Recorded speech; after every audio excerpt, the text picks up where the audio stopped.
सभी को जय श्री कृष्णा। श्री गणेशाय नमः। आप सभी का आपके अपने चैनल संस्कार कथा चित्रण में बहुत बहुत स्वागत है। आज के इस वीडियो में पुरुषोत्तम मास महात्म कथा अध्याय 19 का हम वाचन करेंगे। और हाँ, यदि मेरे द्वारा व्रत कथा का वाचन आपको पसंद आ रहा है तो कृपया आपके अपने इस चैनल संस्कार कथा चित्रण को सब्सक्राइब कीजिए और वीडियोस पसंद आने पर लाइक कीजिए, शेयर कीजिए और कमेंट तो जरूर से ही कीजिए। तो चलिए अध्याय 19 का पाठ करते हैं। बोलिए विष्णु भगवान की जय। अध्याय 19 में पुरुषोत्तम व्रत की महानता सुनेंगे। श्री सूत जी बोले, श्री नारद जी को यह कथा सुनाते हुए श्री नारायण ने आगे जो कुछ कहा अब आप उसे ध्यान पूर्वक सुनिए।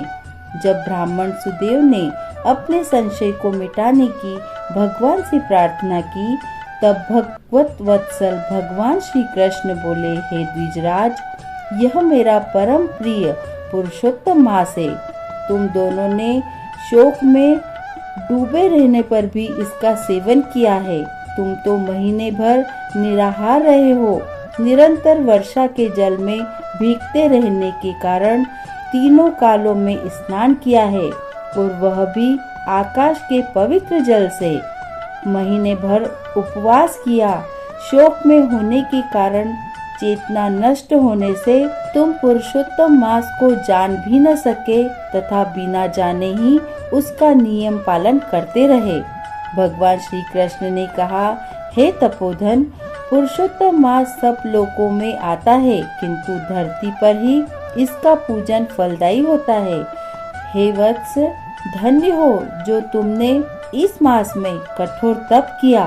मनुष्य जन्म पाकर भी जो पुरुषोत्तम मास का सेवन नहीं करते हैं वह आजीवन दरिद्री रहते हैं। इसलिए मेरे प्रिय इस मास का प्रयत्न पूर्वक सेवन अवश्य करना चाहिए। आगे भी वे पति पत्नी दोनों ही पुरुषोत्तम मास में स्नान, व्रत और पूजा आदि करने लगे। पुत्र प्राप्त कर ब्राह्मण स्त्री सहित आनंद से रहने लगा। पुत्र भी माता पिता को सत्कार द्वारा प्रसन्न करने लगा। सब दुखों के नाशक पुरुषोत्तम मास के नियमानुसार अपनी स्त्री के साथ जप, हवन आदि करते हुए वह ब्राह्मण स्त्री सहित परम लोक को गया। महर्षि वाल्मीकि ने कहा, हे राजन, पुरुषोत्तम मास की सेवा करने से ही तुम्हें यह सब वैभव और सिद्धियां प्राप्त हुई है। हे राजन, तुम्हारी रानी वही पतिव्रता गौतमी है। हे राजन, तुमने जो चरित्र पूछा वह हमने सब सुना दिया है। पूर्व जन्म में तुम्हारे पुत्र जिन्हें श्री हरि ने जीवित किया वे शुकदेव नाम से प्रसिद्ध हुए और 12,000 वर्ष पृथ्वी पर सुख भोग कर वैकुंठ को गए। उन्होंने वन में तालाब के किनारे बड़ के पेड़ पर बैठकर तुमको पूर्व जन्म के पिता के नाते उपदेश दिया था।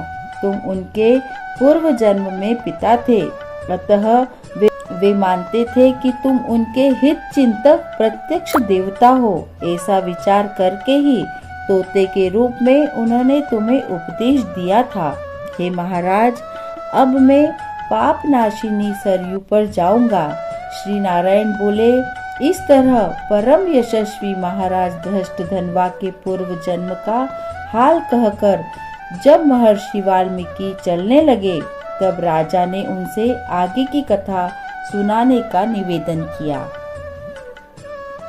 बोलिए विष्णु भगवान की जय।